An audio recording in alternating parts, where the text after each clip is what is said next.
Hello guys, it is Dan. Why do people talk like that? Why do they go it is in that sort of strange way and say call everyone guys? I don't know. Anyway, that's YouTube for you. Now most men, you can generalise when you're talking about men. That's okay. Most men want to be Timothy Olyphant in. I know he's got a funny name, hasn't he? But anyway, Timothy Olyphant in Justified. He's in some respects kind of like people use this horrible phrase guilty pleasure. It's like a kind of guilty truth that if you could be, you'd be like him. I'd say the only thing that hasn't maybe worn so well, having just recently rewatched the series, is the goatee beard, or the goatee as Americans call it, pronouncing it rather like the phrase go-to. But anyway, it's not the go-to beard, it's a goatee beard or a goatee beard, and nobody wants one of those anymore. So anyway, other than that, the rest stays pretty strong. You can still dress if you want to, like Raylan Givens, Deputy Marshal Raylan Givens. And yeah, of course people will notice, but they'll still think you're cool, and that's good. So anyway, that's just how it is. But so yeah, I thought in an effort to be like him, I thought, well, I'll buy a hat like his.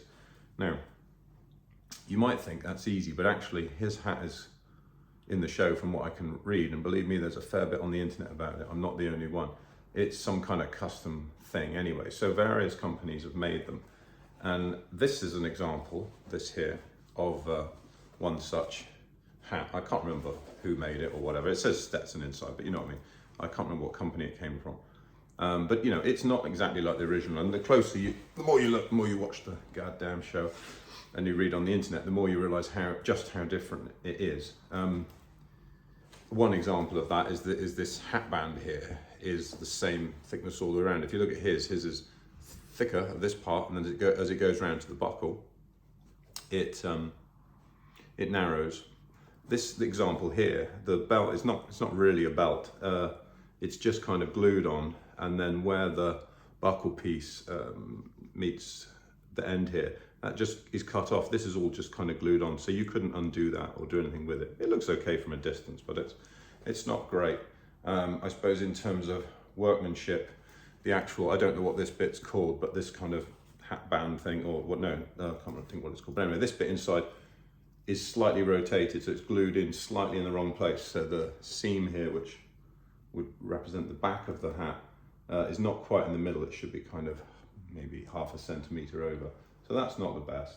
And then I think finally, as you can see here, you end up looking, I mean, I don't look like Timothy Olyphant, as we've already discussed. We all wish we did. You look more like the guy out of Anchorman, you know, the one with the kind of, what does he say? He's got a phrase, but anyway, you know who I mean. The kind of Texan geezer, because it's just too big. The brim's just too big. But other than that, you know, it's all right. But I mean, I wouldn't wear this. And plus, if you look at Raylan's, it's kind of flatter. It's nowhere near as much of this sort of thing. So what I thought is, I've got the thing now. It more or less fits. I'm not going to bother getting this out. It doesn't matter that it's rotated slightly. But what I thought is, I'll cut the brim off. So I did a bit of research about how you do that. Now in this country, when you look up milliner or hat maker or something, what you really find is it's mostly loads of women making wedding hats, you know, these fascinator things. So I'm not decrying the skills or whatever involved in making that, but they are not hat makers in the true sense. So they don't really know shizzle about this kind of thing. Anyway, so I looked it up, and there's two ways it seems that well, it's probably three obvious ways you could cut the brim of a hat down. The first is that you could just make a little mark round it, best you could, and cut it with scissors or some sort of, not pinking shears, you know, you don't want, that would be an interesting finish. But anyway, cut it with some scissors or a knife or something, but you're gonna, obviously, it's gonna be difficult to cut round. The other one is there's an actual tool called a hat rounding tool, and that works basically by following, it's like a block really, an adjustable block, follows the line of the hat here, you just run it round with a blade and then it cuts it. So it cuts from the inside of the hat out, if you see what I mean, from the center outwards. And the final one, and this would only work if the brim of the hat is already sound and true to the center part. I don't know what the parts of a hat are called, I'm no milliner myself.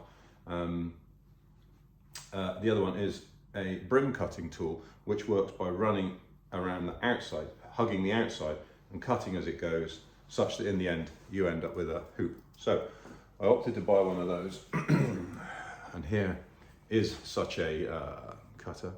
It's the light behind, carefully thought out, isn't it?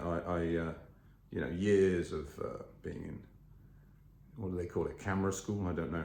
But anyway, years of being there meant that I did the right thing. There we go. Maybe it's Maybelline, maybe it's a Western Brim Cutter. It's not something you hear about every day, is it? But anyway, there's the old Western Brim Cutter. So I thought I'll buy one of these. And basically you can see there's a little, there we go. There's a little slot there, coived. So you plock it on the end of the hat. You drop this little lever, or if you're an American or something else, lever down. And I guess you all saw that, look at that little blade dropping.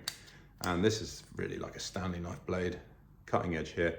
You slide it along, wee, like that. And then that's it, the end cut off. So I'm gonna do that. I'll resist saying, that's another thing YouTubers say. They say without further ado. Why would anyone say that? Absolutely ludicrous. But without further ado, let's cut the brim off. Okay, so enter stage left, or whatever the right phrase is. So here we go. This is now the blades retracted. I don't know, I'm looking at the camera, you can't see my face, I don't think you can. The blade is retracted at this point. I'm going to slide, I'm going to lower this and slide the cutter around.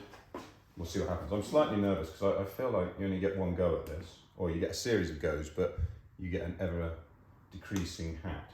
So I've just done that now. That's sort of locked in, and I can feel that's just cut through the first part. So I'm guessing this is harder to do than I thought it would be. Yeah, it is cutting. Right, I'm mildly nervous, but it's going better than I thought so far.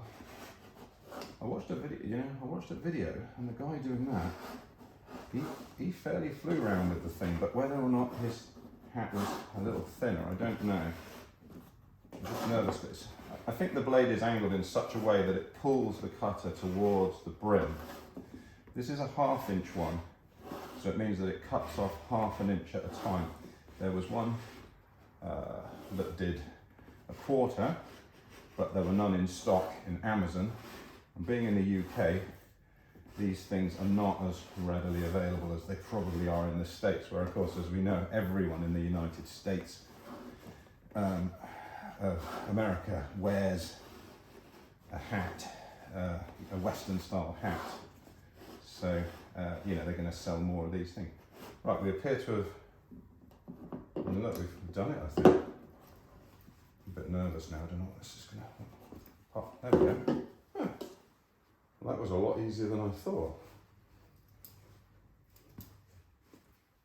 That looks a lot more like the, I've ended up with this as well, this could be handy. So you can see how well that worked, because I genuinely do have here a perfectly sized 1/2 inch, what is this? I don't really know what I can do with this now, but it's pretty cool. I watched another video actually with a true, you know, hat maker, some American guy. He's quite funny, some old guy, looks eccentric sort of fellow, but he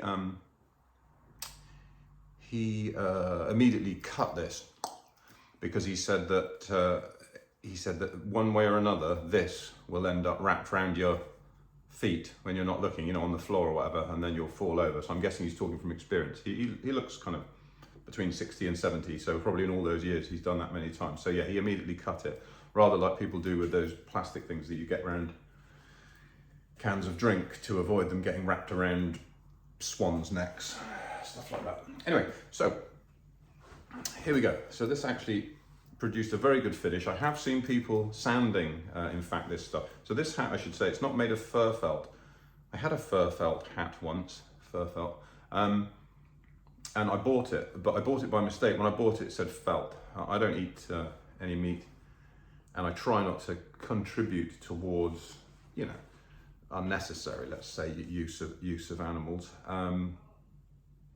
And then I found that I bought this hat that was actually made out of like 100 beaten weasels and rabbits and stuff. It just sort of, you look how it's made, and it's just like miscellaneous small creatures. It was like literally almost the last thing I wanted. I'd rather have had one that was made out of one animal, but it's just made out of hundreds of them, all beaten and squashed together. Anyway, so this is just felt. This is like those little fuzzy felt guys you used to get and stick on a picture, but very thick. Anyway, so there we go. So we'll try it now. And I must say, this is an enormous improvement because it makes the kind of, or whatever this is called, the curling thing, is much closer to the one that they use on the hit. I can't actually remember who made Justified. It's not HBO, is it? It's something FX or something. But anyway, the hit show. So this is already a lot better. This doesn't look anything like so much like the, oh, whammy, I think that's what he says, isn't it? Whammy. It's much less like that guy's hat now and much more reasonable. So I'm quite happy with this. I could take another 1/2 inch off. That's the thing. You can just keep going around until eventually you've just got like a little pot on your head, like a kind of Texan fez. But I'm not going to do that. I'll probably leave it here now because this is approximately the right proportions. I mean, bearing in mind in the show, it's a source of constant joking, you know, it's referred to as an obnoxious hat and so on. And you and that hat and so on. And, you know, it's mentioned all the time. So it's meant to be a hat that people notice. It's not meant to be subtle. So this is probably about right. So that was a great improvement. So anyway, that's what I would say. You can buy one of these cheap ones. No, I say cheap, it's not that cheap. It's like $180 or something. And then you've got to get it posted because, you know, in the UK, they don't make these things. But anyway, that's it. Cut the edge off. It's a little bit better. It kind of fits okay. I've got a head shape which is described as long oval, which I don't like. If I could have chosen a head shape, I think I would have just gone for round.